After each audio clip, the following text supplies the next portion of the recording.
새누리당 이준석 의원, 와. 유성 룸사롱, 와. 유성 리베라 호텔 괄호 열고 성접대라고 미친다. 그 약 사건 있잖아요. 시알리스인가? 그 흥분제.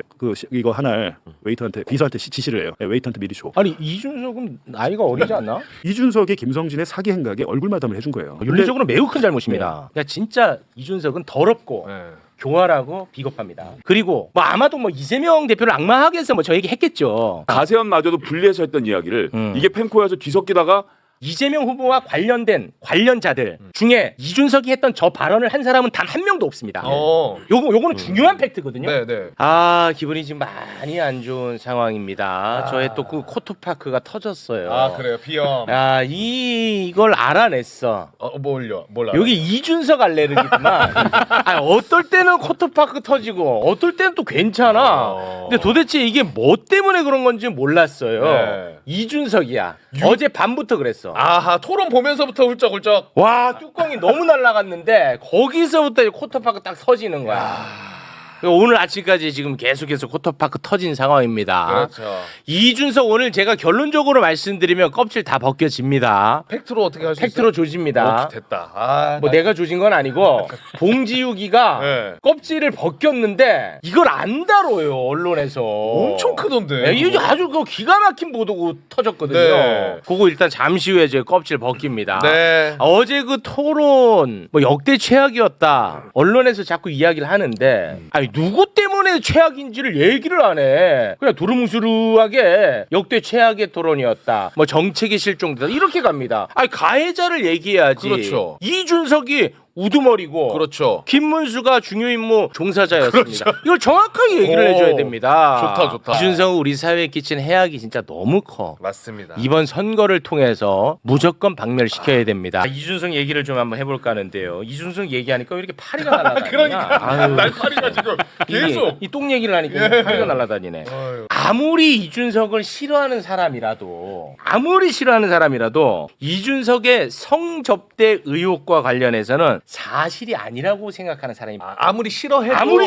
이거까지는. 이건 아니겠지 이렇게 생각하는 사람이 많습니다. 그렇죠. 실제로 맞죠. 근데 오늘 그런 분들도 오늘 방송 꼭 보시고 다시 좀 판단을 해주시기 바라겠습니다. 근데 만약에 성접대가 진짜 있었다 그러면 이준석은 정말 거의 인간 쓰레기만. 왜냐하면 첫째 성접대를 받았다는 그 행위 자체가 문제고 둘째 성접대 의혹은 전혀 사실이 아니라고 계속 부인해와 거짓말이 되는 겁니다. 그리고 그걸 갖고 자기 정치적 자산으로 또 활용했어. 핍박받았다. 핍박받았다. 국힘에서. 나 이것 때문에 지금 이거 맞아. 있지도 않은 걸로 나 지금 쫓겨나는 거 보이지? 맞아요. 그래서 청년들한테 야 젊은 사람 저렇게 내쫓는구나 막 이런 프레임. 심지어 거기에 그 체육도 부안해동해갖고 야 이거 핍박받는다. 정치적 자산으로 활용했다. 지금 몇 맞네. 가지야. 실제로 수사기관에서 다 무혐의 받은 것처럼 얘기를 하고 다녔어요. 그렇습니다. 네. 그러니까 자. 사람들이 믿었지 속았지. 그렇습니다. 자, 그러면 일단 이 성접대 의혹과 관련해서 이준석이가 그동안에 어떤 이야기를 해왔는지 일단 그 발언부터 보고 옵니다. 국민들 앞에서도 좀 뭐 소상하게 좀 해명해야 되는 거 아니야? 막 이런 이야기들도 그 기자회견 후에 좀 있었어요. 뭐 소상하게 해명하라는 게 근데 이런 거죠. 그런 일이 없다라고 하면 그 다음에 뭘 설명해야 되는 거냐에 대해 가지고 성상납과 증거인멸 교사. 그러면 떳떳하십니까? 떳합니다. 제가 뭐 잘못한 게 없다는 확신이 있었기 때문에 지켜보고 있었던 것이고 오히려 저는 제가 할 말보다 국민의힘에서 할 말이 좀 있지 않을까라는 기대를 하면서 지켜보고 있습니다. 자, 전면 부인해 왔습니다. 네. 어제 뉴스타파 봉지욱이 껍질 깠는데 네. 봉지욱이 영향력이 너무 없어. 아무도 안 받아 이거를. 와, 나 지금 너무 진짜 짜증이 납니다. 진짜 좋은 보도인데. 아니 이거는 이번 대선 검증 보도 중에 제일 중요한 보도야. 맞아요. 정말입니다 이거는. 맞아요. 그렇잖아요. 네, 핵심은 아니고요. 가만히 이제 있어. 이 다음번 가만히 있어. 위험한 거 뭐 이런 거. 아, 진짜 가만히 있어. 자, 일단 뉴스타파 보도를 제가 깔끔하게 일단 정리하고 우리 봉주 기자님 만나보겠습니다. 자, 박근혜 정부 때인 2013년. 난 너만 이해시키면 돼. 좋아요. 내 삶의 의미는 너야. 박근혜 정부 때인 2013년에 창조경제 1호가 아이카이스트 김성진 대표라는 사람입니다. 김성진 대표. 창조경제가 뭐야 이게? 뭐. 그러니까 그때 이제 박근혜의 핵심 브랜드였어. 창조경제라고 해가지고 그때 이게 막 엄청나게 많이 밀었어. 박근혜가. 그러면 그에 걸맞는 인물이 있어야 될 거 그렇죠. 아니야. 그 인물 1호가 바로 아이카이스트 김성진 대표야. 오케이. 됐지? 네. 근데 이 김성진 대표에게는요 투자자 김모 씨라는 사람이 있었어. 네. 근데 그 투자자 김모 씨가 25억 원에 달하는 금품을 제공을 했습니다. 김성진한테. 그렇습니다. 네, 근데 뭐 시간이 지나도 이거 보니까 이건 뭐 김성진 얘가 이상하고 뭐 이루어지는 것도 없고 이건 뭐 사기꾼 같은 거야. 나라에서 하는 창조 경제 1호라는데. 사기꾼 같은 거야. 25억이나 줬는데. 네. 그래가지고 2017년에 김모 씨가 김성진 대표를 고소를 합니다. 아, 오케이. 됐죠. 네. 거기 이제 대전지검에 고소합니다. 근데 뉴스타파가 당시 검찰 기록을 또 어떻게 확보를 했는지 확보를 했어. 검찰 기록. 근데 그 검찰 기록을 보니까 네. 이 김성진이 요청을 해서 김모 씨가 접대한 내용을 정리를 해놓은 장부가 있었던 거야. 김모 씨가 정리를 해놓은 거예요. 김모 씨가 정리를 해놓은 거야. 음. 그러니까 일명 이제 상납 장부지. 오케이. 그게 검찰이 갖고 있었어. 오. 상납 장부. 네. 그거를 이번에 뉴스타파가 입수를 했습니다. 그런데 그 장부를 봤더니 와 미칩니다. 이준석 이름이 있는 거야. 상납 장부에 이놈아. 상납 장부. 소개 좀 해주세요. 상납 장부. 네.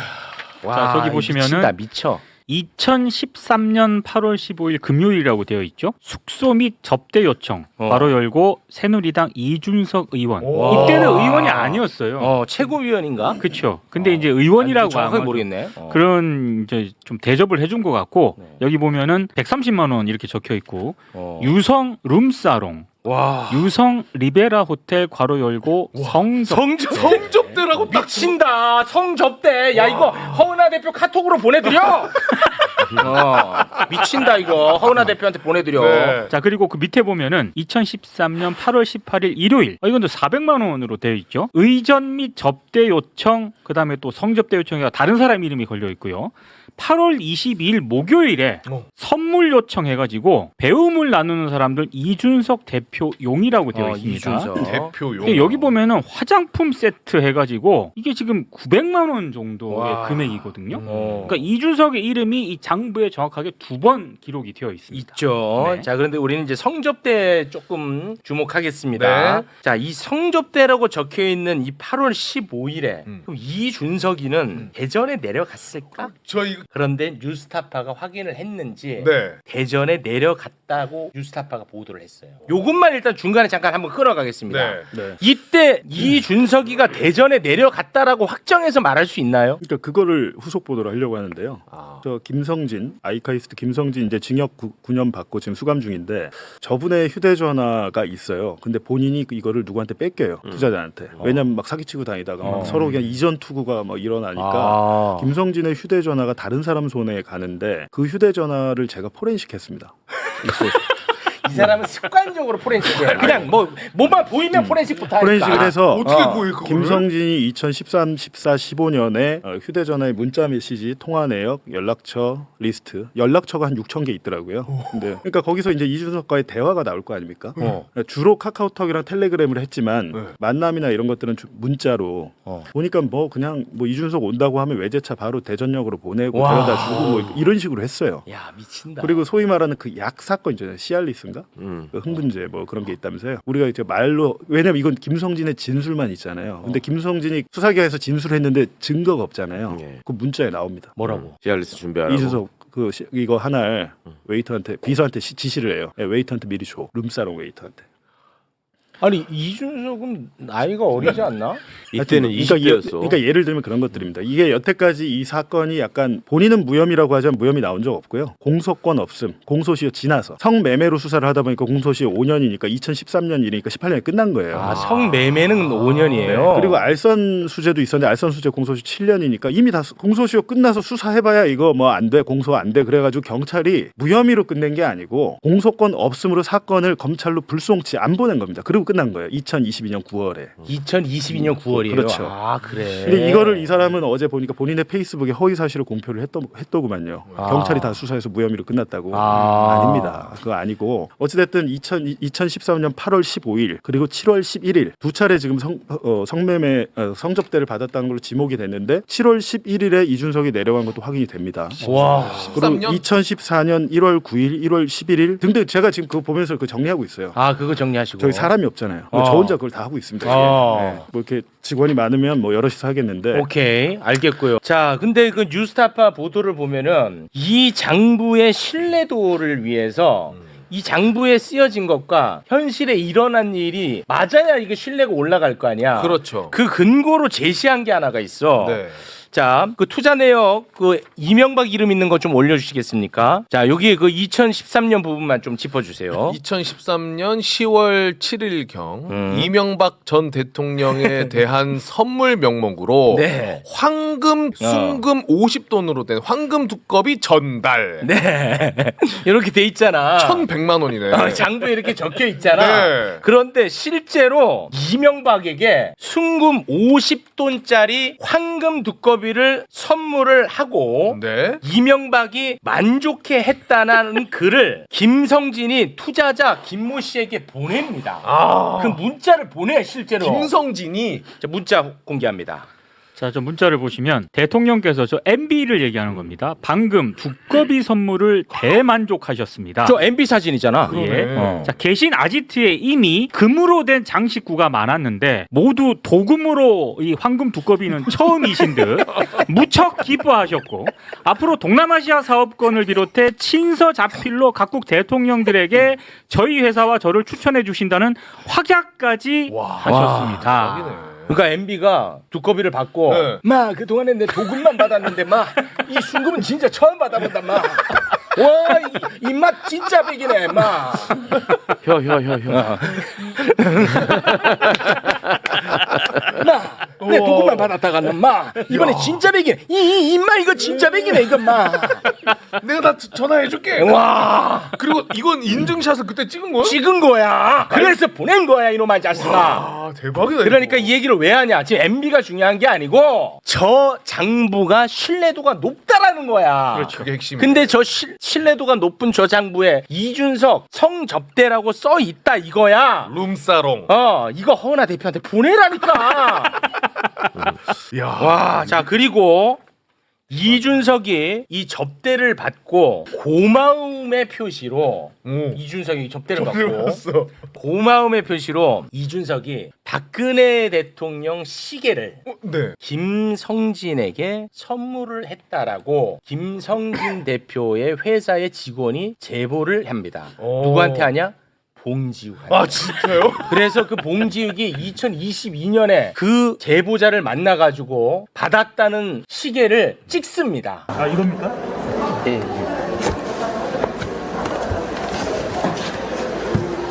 아, 이거 포장부터 남다르네요. 와 이게 너무 정황이 많아. 이거 대통령 이름 써 있는 시계 거의 없거든요. 이준석이 김성진한테 줬다라면서 접대 받아서 고맙다고 해가지고 줬다라고 김성진 직원이 이거를 봉지욱이한테 제보를 했다는 거예요. 와 대박이네. 봉지욱 기자 나와주세요.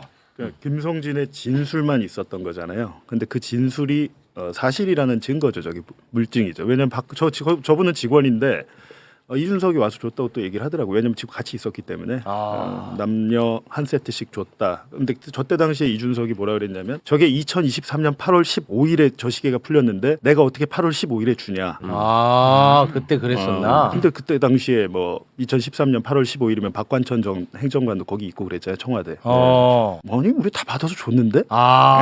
그랬었구나. 그러니까 7월 11일에 먼저 성접대가 1차 성접대가 있었다고 그랬잖아요. 그래서 김성진의 진술은 1차 성접대에 대한 감사함의 표시로 1차 감사. 줬다라는 진술이 있었는데 그 진술을 뒷받침하는 실제 물건이 나온 거죠. 지금 제가 말씀드리는 이유는 이준석은 이제 대통령 후보로 나온 거 아닙니까? 그렇지. 그렇다면 이준석이 저 어린 나이에 업체 대표를 만나서 성접대를 받았을 뿐만이 아니고 아이카이스트의 피해 금액이 200억입니다. 200억.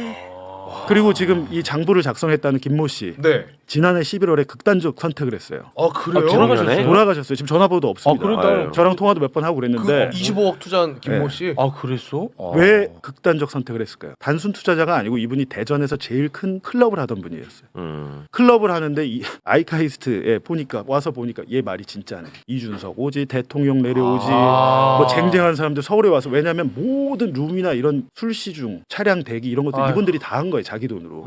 예를 들면 이분이 장부에 보면 한우를 2억 원어치 삽니다. 2억 원. 아유. 명절 때 김성진이 돌려야 어디 되니까. 보내 한 이준석도 받습니다. 아유. 그 선물을. 근데 충심을 다해서 야 나 이번에 떼돈 벌겠다 이거 투자하면 라는 생각을 가지고 했는데 모든 게 다 가짜인 거야. 와. 카이스트 총장의 표창장 들고 카이스트 가봤더니 우린 이런 거 발급한 적 없다. 뭐 아. 이런 식으로 해갖고 완전 사기를 당한 거예요. 그러다 보니까 클럽이 망합니다. 망했어. 경제적인 이 압박을 엄청 받다가 극단적인 선택을 하신 거예요. 그래서 제가 말씀드리는 거는 이준석이 뭐가 잘못했어? 이준석이 김성진의 사기 행각에 얼굴 마담을 해준 거예요. 그거는 맞죠. 그렇죠. 예. 그런 행위를 해놓고 뭐 접대는 둘째 치고 큰 잘못이죠. 큰 도덕적인 잘못이죠. 만약에 범죄가 아니라 하더라도. 그렇죠. 윤리적으로 매우 큰 잘못입니다. 근데 만약에 와서 야 2013년 12년 전 일을 가지고 니네가 입증해봐 라고 하면 입증하기 쉽습니까? 근데 제가 이제 공개한 자료들은 사실일 가능성을 다 가리키고 있죠. 그렇게 보입니다. 경찰 수사는 좀 얘기가 다르잖아요. 실질적으로 접대한 여성이 이 사람이 맞냐 안 맞냐 음. 이렇게 하다가 결국엔 경찰 수사가 공소시효 문제로 끝납니다. 공소시효 문제로. 성매매로 수사를 하다 보니까 아까 성접대가 되려면 알선수재고 안 그러면 성접대가 성매매로 해야 되는데 둘 다 공소시효가 다 끝난 거. 뭘로 해도 알선 수재도 공소시효가 뭘로 끝나. 해도 얘를 기소할 수가 없는 거예요. 그런 거야. 그러니까 그때 백수였잖아 공식 신분이. 무슨 공무원이면은 특가법 뇌물로 돼가지고 더 길어지는데 그런 거예요. 이게 28살짜리 백수 아니에요. 그래요. 근데 어제 페이스북에 올린 걸 보세요. 경찰에서 나 무혐의로 다 끝냈어 이렇게 얘기를. 이게 허위사실. 자, 그래가지고 뉴스타파가 이런 문제를 어제 이준석한테 물어보려고 갑니다. 예. 직접. 가요. 근데 이준석의 모습은요 윤석열의 모습과 똑 닮아 있습니다. 뉴스타파의 질문은 받지 않겠다. 진짜 난 솔직히 윤석열의 일틀막이 생각나더라고. 22대 총선 때 이준석 후보 관련돼서 명태균 씨가 여론조사 4번 실시했습니다. 직접 의뢰하셨습니까? 무슨 말씀하시는 지난 총선 때 명태균 씨가 안 이준석 들어가네. 후보 관련돼서 머리 굴리는 여론 거지. 실시한 거 명태균 씨는 알아서 저런다 돌리는 분이 누가 의뢰한다고 돌리는 분이 아닙니다. 말도 안 되는 소리 하고 씨도 있나. 직접 아무런 기자회견에 관한 질문 해주시고요. 예, 저는 어제 뉴스타파의 보도에 대해 가지고 제 입장을 이미 페이스북 게시하지 않았습니까? 네, 또 혹시 질문 있으면. 그럼에도 불구하고 여론조사 그 기자들 뭐하냐. 아무 말도 안 돼. 질문 하나 더 드리겠습니다. 또 뉴스타파 보도에 대한 거는 전 다 반응했습니다. 여기까지만 하겠습니다. 이준석 의원이 등장합니다. 윤석열의 모습이 진짜 보여. 밝혀주십시오. 그러니까 하세요. 뭐 계속 하세요. 왜 저만 맞습니까? 왜 뉴스타파는 기자만 맞습니까? 다른 기자들은 질문해도 되고 뉴스타파는 기자는 질문하면 안 됩니까? 다른 기자들은 보호적인 기자들은 질문해도 되고 뉴스타파는 안 됩니까? 네, 여기까지 하겠습니다. 여기까지 하겠습니다.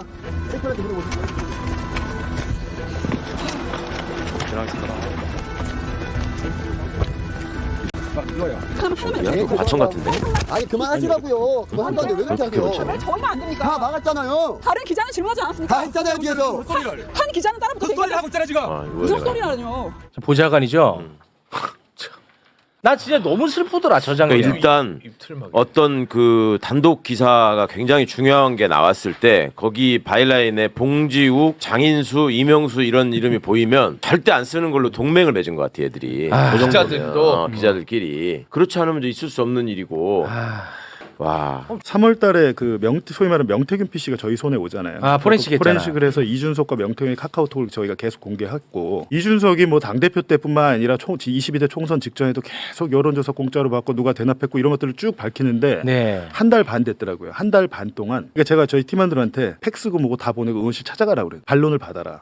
얘는 뭐 이 친구는 보면 말싸움에서 지는 거 싫어하는 사람 아니에요. 그렇습니다. 단 한마디로 안 했습니다. 그래갖고 마침 어제 긴급 기자회견을 한다길래 이명선 기자가 오전에 국회에 있었어요. 그래갖고 너 거기 가서 물어봐라 라고 한 거죠. 근데 봉변을 또 당한 건데 저 모습 보시면 청년 정치 노무현 뭐 정신 어쩌고저쩌고 하잖아요. 근데 이 청년 정치 노무현 정신을 얘기하는 사람이 비판 언론에 대해서 대하는 태도를 보면 이준석이 대통령이 되면 거의 윤석열급 혹은 홍준표급으로 언론을 대할 것이다. 그렇습니다. 철저한 무시 전략. 내가 무시하면 야 뉴스타파 같은 데는 아무것도 아니고 작은 데니까 그냥 우리가 묻을 수 있어. 네. 이런 생각을 하는 거고 지금 아까 보신 그 이명선 기자를 계속 못 오게 쪽에 막는 그분 있잖아요. 네. 그건 핵심 측근입니다. 네. 지금 이 두 명의 그 보좌관들이 핵심이에요, 핵심. 네. 그 중에 한 명이 명태균 씨 게이트 사건이 터졌을 때 명태균과의 메신저 역할을 한 분이에요. 아, 둘 중에 한 분이 지금도 통화하잖아요. 아. 지금도 통화하는데 무슨 내용인지 기억 안 난다고 그러잖아요. 네. 아니에요. 본인이 전화하지 못할 것 같으니까 보좌관을 통해 가지고 명태균과 계속 연락을 했어요. 그러니까 이런 것들이 대선 후보로서 과연 이런 거짓말하는 사람이 대선 후보로서 자질이 있는가라고 저희는 언론이니까 당연한 대선 질문을 후보에 한 대해서 거야. 검증을 해야 될 거 아닙니까? 네. 그 역할을 하는데 이제 다른 언론들은 좀 저희도 아쉽죠. 근데 저 언론 행태는 안 바뀝니다. 아, 요즘 저의 웃음벨이 김용남 허은하잖아요. 아시잖아요. 근데 나만 그런 게 아닌가 봐. 이재명 후보도 약간 이 두 분의 웃음벨인 것 같아. 이 두 분의 영상을 이재명 TV 유튜브에 또 올려놨더라고요. 아, 그래요? 아니 그 대선 후보가 지금 올릴 게 얼마나 많은데 이 두 분이 좀 약간 웃음벨인가 봐. 올려놨더라고. 네. 약간 좀 머리 좀 식힐 겸해서 네. 그 영상 잠깐 좀 보고 갑니다. 안녕히 계세요, 여러분. 저는 이 세상의 모든 분열과 혐오를 떨쳐버리고 국민을 위해서 떠납니다. 안녕히 계세요. 모든 무책임과 무능을 벗어던지고 국민 행복을 찾아 같이 떠납니다. 여러분도 투표하세요. 무슨 벨이야? 아니 나는 허은하 대표가 처음에 얘기할 때는 나는 이게 더빙인 줄 알았어요. 너무 잘하셔갖고. 그러니까. 근데 김용남 의원이 하는 거 보고 야 이거는 진짜 본인들이 한 거구나. 아니, 어떻게 엄청 열심히 했어요 저 때. 성우 같았어요. 아 그렇습니까? 네. 감사합니다. 성공했네요. 아 너무 잘하셨어요. 아, 영상이 이렇게 좀- 말씀할 때 약간 저음이잖아. 네. 국민 행복을 찾아. 약간 성우 같았어. 혹시 저 애니메이션 보셨어요? 보여주시더라고 한 10번 아. 봤어요. 찍기 전에. 그 원래 애니메이션이 목소리가 거의 흡사해요. 너무 잘하셨어요. 근데 감사합니다. 김용남 의원 하는 거 보고 본인들이 했구나 느꼈습니다. 머리 손에 식혜 식은땀이 납니다. 네 잠깐 좀 봤습니다. 네, 감사합니다. 네, 자, 이제부터는 대선 토론 이야기를 잠깐 해보겠습니다. 마지막 토론이 있었어요. 이준석 때문에 어제 진짜 불쾌해가지고 어젯밤 저는 다 망쳤는데 네. 일단 여기 이제 네 분이 나와주셨으니까 강론으로 들어가기 앞서서 네. 총평 한 번씩 좀 듣고 싶습니다. 어떻게들 보셨는지. 저는 이준석이라는 정치인은 정치권에서 퇴출시켜야 되겠다라는 생각을 어제 TV 토론 보면서 했습니다. 꽤 늦게 하셨고요. 네. 그러니까 단순히 후보 사태가 아니라 아예 정치권에 발을 못 디디게 해야 되는 네. 그런 사람이다라는 생각을 확신을 하게 됐습니다. 아 착해 우리 형님은 네. 어제 확신하셨어 착한 편이에요. 에이 우리 저 최강구 의원님은요. 더러워서 못 보겠더라고. 아 맞아. 맞아요. 꺼버렸어요. 꺼버렸어요? 네. 오늘 다 보여드릴 텐데.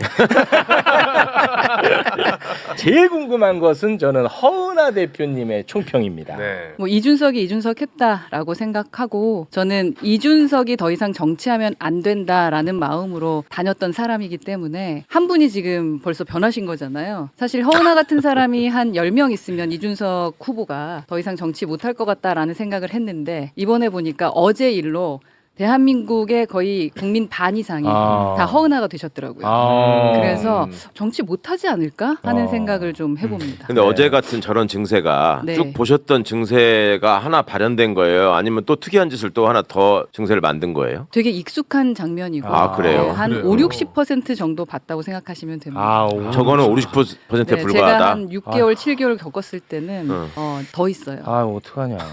많은 분들이 저 진짜 맞아. 이 인상이나 말장난에 많이 속으신 맞아요. 거잖아요. 네. 그러니까 저조차도 네. 심지어 제가 신인규 변호사나 제가 보면은 물어보잖아요. 천하람 의원도 그렇고 이준석 의원도 그렇고 저 사람들은 제일 잘못된 게 뭐냐. 내가 판단하지 않고 물어봐.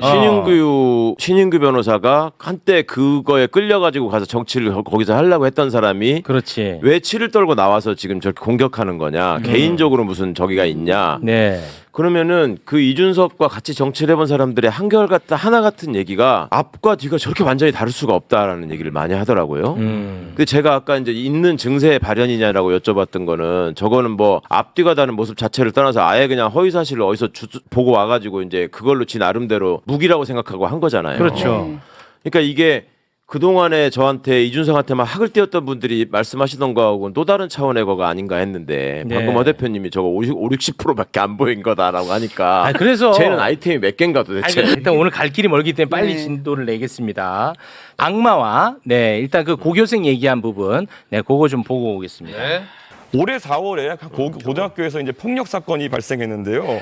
가해자가 피해자에게 했던 욕설인데 너희 어머니의 뭐 중요 부위를 어떻게 찍겠다 뭐 이런 얘기를 했다는데 저는 냉정하게 말해가지고 이거 누가 만든 말입니까? 저는 이렇게 이재명 후보의 욕설을 보고 따라하는 거 아니겠습니까? 오늘 이 자리에서 사과하실 의향이 있는지 그리고 이런 언어가 고조되는 것에 대해 가지고 어떤 대책이 있으신지 궁금합니다.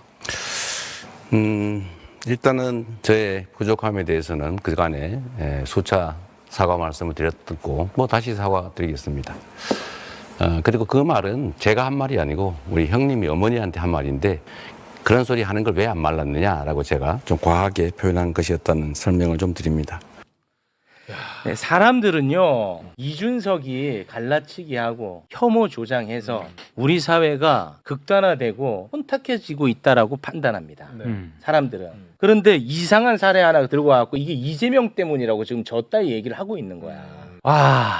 아니 아예 연관도 안 되는 거 갖고 와가지고 그러니까 연결을 시켜버리는 거야 저렇게. 그냥 정말 그 저질이고 교활하고. 아니 청년 정치를 한다면은 진짜 아까 얘기하신 것처럼 청년으로서 어떤 비전이 있고 미래가 없어요. 있고 어떤 대안이 있고 어떤 생각을 가지고 있고를 보고 싶어하는 사람들이 없습니다. 많을 텐데. 네. 자 그리고 급기야 이제 선을 넘게 됩니다.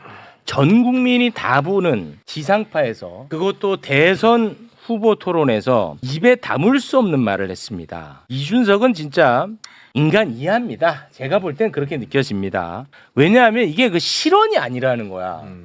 준비된 발언으로 저는 봤거든요. 네. 왜냐면 이 너무 중요한 토론이고 마지막 토론인데 이걸 준비 안 해왔겠냐고. 그렇죠. 그래서 저는 이 심각성이 더 크다. 저는 이렇게 생각을 하고 있습니다. 완벽히 선을 넘었고요. 지금도 사과 안 하고요. 강경한 입장 보이고 있습니다. 뭐 심심한 사과 뭐 이런 표현은 했는데 그 보면은 사과 아니야, 맞지? 뭐 사과하는데 하지만 이렇게 막 얘기를 그리고 이어가더라고요. 아주 강경하게 뭐 지금 입장을 유지하고 있습니다. 스탠스를. 네. 불편하지만 저 오늘 저한테 카톡이 엄청 많이 온 거야. 뭐라고요? 너 이거 꼭 틀어라. 아. 토론 안 본 사람도 많은데 너가 이게 너무 자극적이라고 해갖고 너가 무슨 그냥 텍스트로 그냥 끝낸다든지 뭐 두루뭉술하게 하지 말고 너 이거 꼭 틀으라고 나한테 엄청 카톡이 많이 왔어. 좀 고민을 하긴 했어요. 근데 뭐 언론에도 다 틀고 있더라고. 그렇죠. 네. 이준석을 알아야 되니까. 네. 틉니다. 함께 보시죠. 만약에 어떤 사람이 여성에 대해 가지고 얘기할 때 여성의 어떤 성기나 이런 곳에 젓가락을 꽂고 싶다 이런 얘기했다 그러면 이거는 여성 혐오에 해당합니까? 아닙니까? 그건 뭐 답변하지 않겠습니다. 저 왜 얘기한 거야? 그러니까 진짜 이준석은 더럽고 네. 교활하고 비겁합니다. 뭐냐면 일단 네. 발언 자체가 더럽잖아. 네. 말이 안 돼. 저 누가 저런 말을 합니까? 대선 토론에서. 네. 자 그리고 어떤 사람이라고 표현해. 발언의 주체를 얘기를 안 합니다. 네. 비겁한 거지. 그렇죠. 저 말을 도대체 누가 했다는 거야? 비겁한 거야. 어떤 사람이라고. 그리고 뭐 아마도 뭐 이재명 대표를 악마하게 해서 뭐 저 얘기 했겠죠. 근데 그거를 권영국 후보를 도구 삼아서 하고 있는 거야. 쿠션으로 쓰려고. 쿠션으로 도구 삼아서 하고 있어. 교활한 거지. 네. 어떻게 보셨습니까?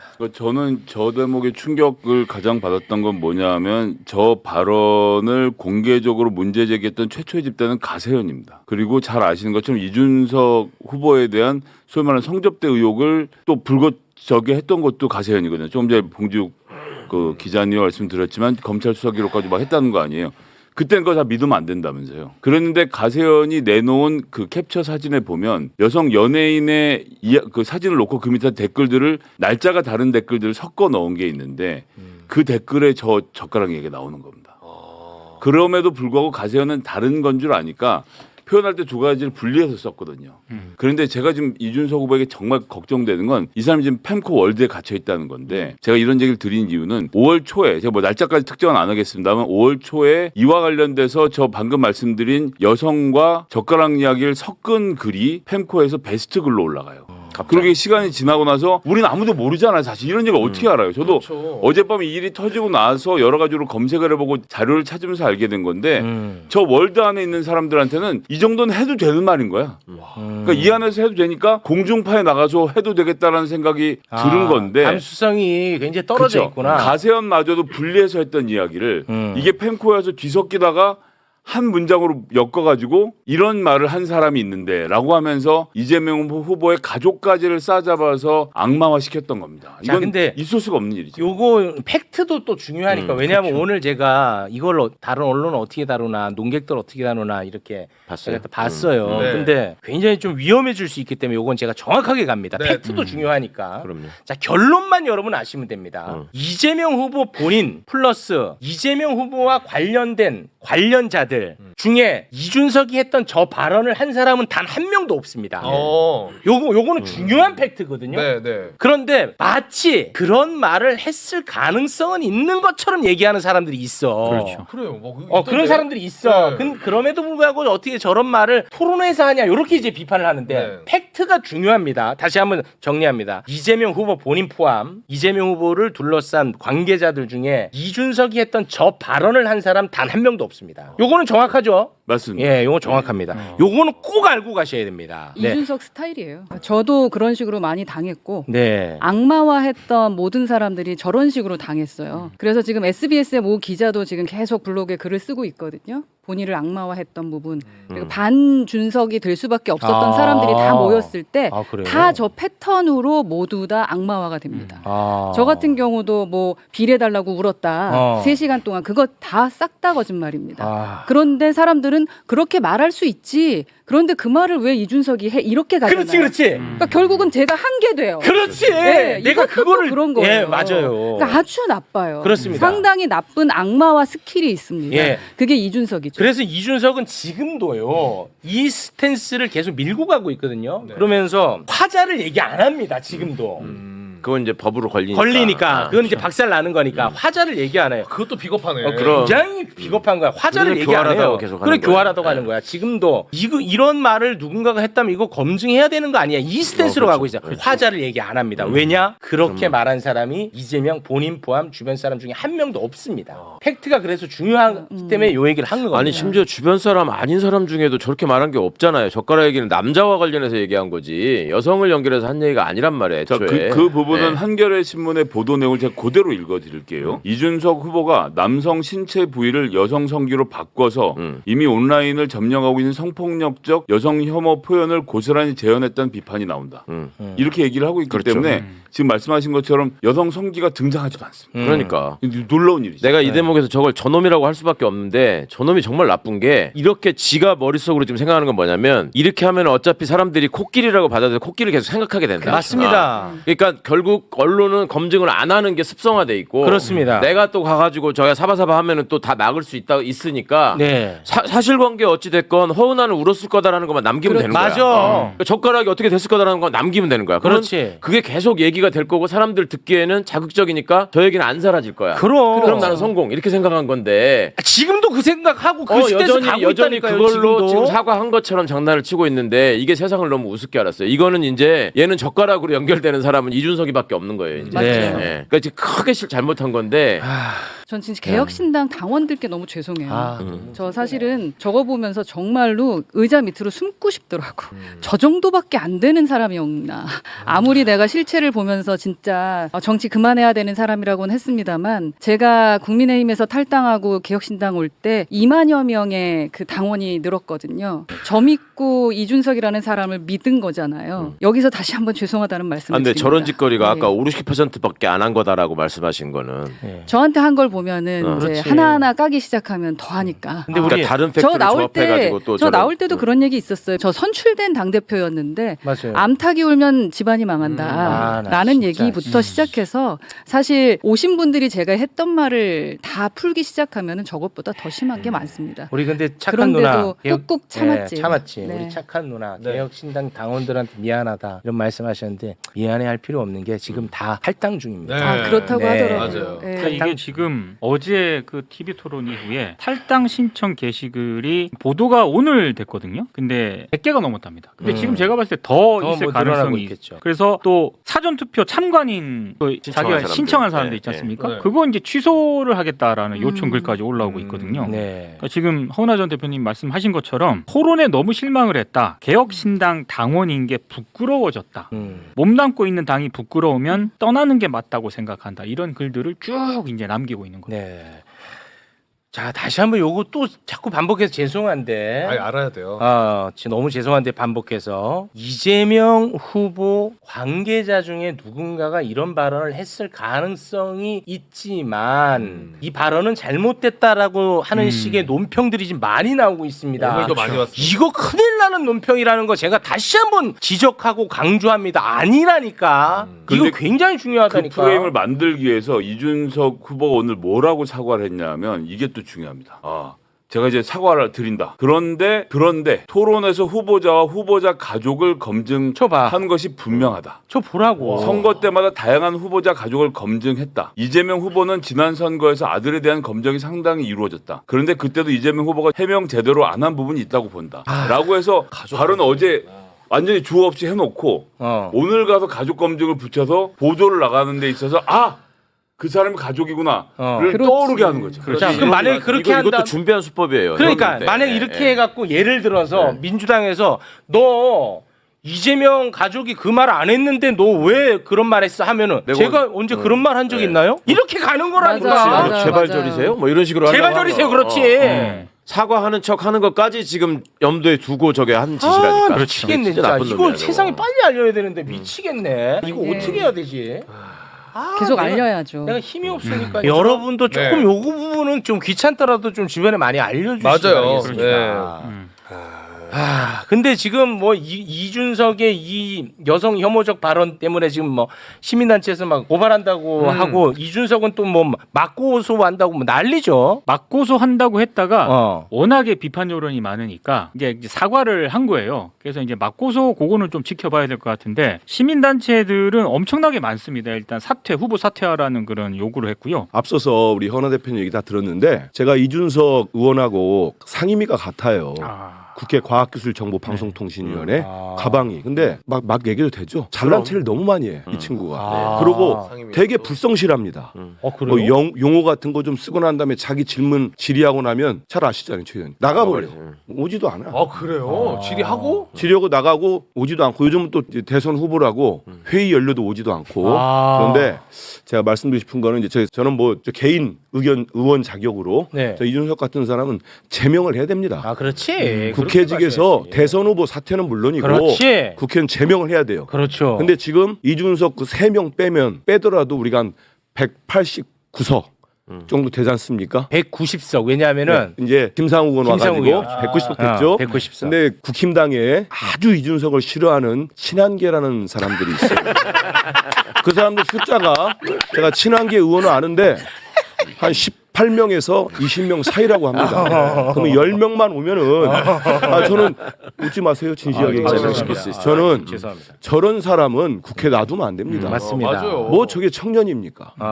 나중에 놔두면 제가 어제도 얘기했지만 윤석열 되는 거예요. 제2의 윤석열. 진짜라니까요. 그런데 싹을 잘라야지요. 네. 그래서 저는 대선 끝나고도 저런 정치하는 사람은 국회의원 자격도 없다. 네. 이 사회에서 퇴출하기 위해서 한번 움직여 볼까 싶습니다. 네. 자꾸 그 이준석을 젊은 윤석열이라고 하는데 젊음을 얘한테 부여하면 안 돼. 그렇죠. 그냥 권력 없는 이준석이지. 윤석열은 권력을 가졌었고 그렇게 가야 됩니다. 네. 자, 결혼 안 한 윤석열이라고 하자. 결혼 안 한 이준석. 윤석열. 윤석열. 결혼 안 한 윤석열. 윤석열은 두목이 따로 또 있었으니까. 김건희 없는 윤석열. 네, 그렇게 정리하겠습니다. 자, 끝까지 함께해 주셔서 너무 감사하고요. 네. 내일 사전 투표 있습니다. 내일 투표, 사전 투표 많은 분들이 가셔가지고 사전 진짜. 투표 해야지. 사전 투표. 그러면 힘든 거 없죠. 그렇죠. 목요일 내일 꼭 사전 투표. 진짜 조금 불편하고 힘들더라도 우리가 재외 투표 어떻게 했는지 봤잖아. 그렇죠. 맞지? 자, 그럼 오늘 저희 여기서 마무리 짓고요. 함께해 주신 여러분 고맙습니다. 고맙습니다. 정말 고맙습니다.